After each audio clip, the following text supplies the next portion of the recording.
राम राम सभी को। आइए एक और कथा के साथ आप सभी का स्वागत करते हैं। दोस्तों, कथा पूरी सुने। रामायण की यह कथा उस समय की है जब भगवान श्री राम अपनी पत्नी सीता माता की खोज में अपने भाई लक्ष्मण के साथ दंडक वन में भटक रहे थे। रावण माता सीता का हरण कर उन्हें लंका ले गया था। सीता जी की खोज में श्री राम और लक्ष्मण दक्षिण दिशा की ओर बढ़ते जा रहे थे। उन्हें रास्ते में अनेक ऋषि मुनियों और जीवों से जानकारी मिलती रही और इसी यात्रा के दौरान उन्हें ऋषिमुख पर्वत के पास रहने वाले वनराज सुग्रीव के बारे में पता चला। सुग्रीव, जो अपने भाई बाली से डरकर ऋषिमुख पर्वत पर अपने कुछ वफादार साथियों के साथ रह रहा था, उसी समय जब श्री राम और लक्ष्मण पर्वत के निकट पहुँचे तो सुग्रीव को भ्रम हुआ कि या शायद बाली ने उन्हें भेजा है उसे मारने के लिए। डर के कारण वह स्वयं तो सामने नहीं आया, पर अपने सबसे विश्वास सेवक और मित्र हनुमान को उनके पास भेजा।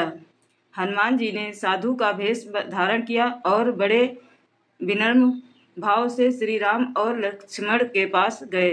वे देखने में तेजस्वी पर शांत और मधुर वाणी वाले दो राजकुमारों को देखकर प्रभावित हुए। उन्होंने झुककर प्रणाम किया और पूछा, हे प्रभु, आप कौन हैं? वन में इस प्रकार व्याकुल क्यों घूम रहे हैं?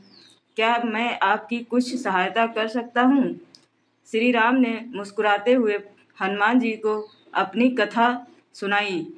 कैसे वे अयोध्या के राजकुमार हैं, कैसे सीता माता का हरण हुआ और सब वे उन्हें ढूंढते यहाँ तक पहुँचे हैं।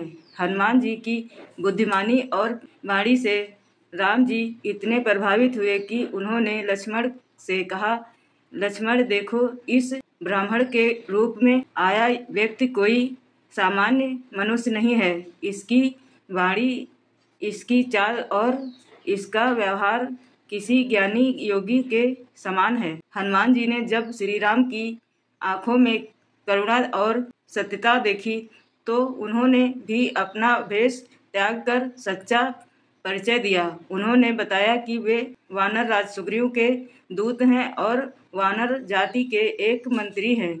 मैं स्वयं केसरी का पुत्र और वायुदेव का अंश हूँ।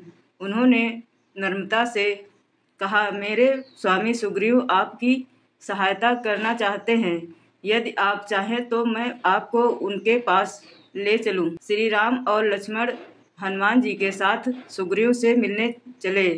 मार्ग में हनुमान ने श्री राम को अपने कंधे पर बैठाया और पर्वत की ओर उड़ गए चले। यह पहला अवसर था जब राम और हनुमान के बीच एक दिव्य संबंध की नींव पड़ी। सुग्रीव और श्री राम की मित्रता हनुमान जी की मध्यस्थता से ही हुई। बाद में श्री राम ने बाली का वध किया और सुग्रीव को किष्किंधा का राजा बनाया। सुग्रीव ने अपनी वानर सेना को सीता माता की खोज में लगा दिया। यही से हनुमान जी की भक्ति की वह यात्रा पर शुरू हुई जिसमें उन्होंने श्री राम के लिए असंभव कार्य को भी संभव कर दिखाया। इस पहली भेंट का महत्व केवल कथा तक सीमित नहीं है, बल्कि यह भक्ति और सेवा के उस आदर्श को भी दर्शाती है जो हनुमान जी ने श्री राम के प्रति दिखाया।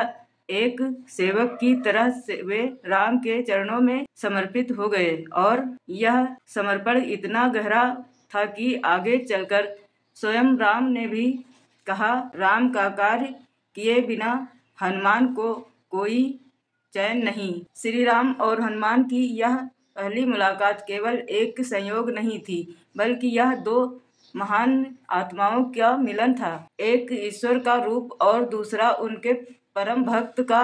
यह भेंट केवल संयोग की शुरुआत नहीं, बल्कि भक्ति, समर्पण और सेवा की अमर कथा की नींव थी।